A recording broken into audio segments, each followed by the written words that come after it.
Alright, well, today I'm going to be working on a 2018 STI. It's completely stock, has less than 1,000 miles on it. I'm going to go ahead and throw this blow-off valve on there. It's a GFB, which I think it stands for Go Fast Bits or something.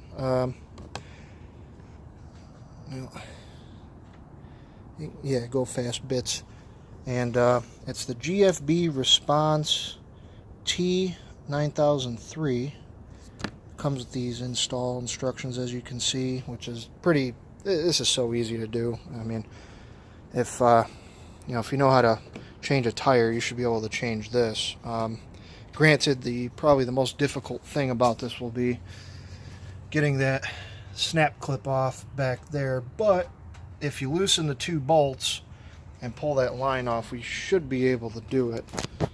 So this is the very first mod I'm doing to this car, and figure I'd just go ahead and document it, Let's see. Oh, that pulls off pretty easy. Let's pull that straight back. Loosen these two nuts and then that clamp, and should be good to go. I'm going to set this down, and I'll start the video once I get those loosened again.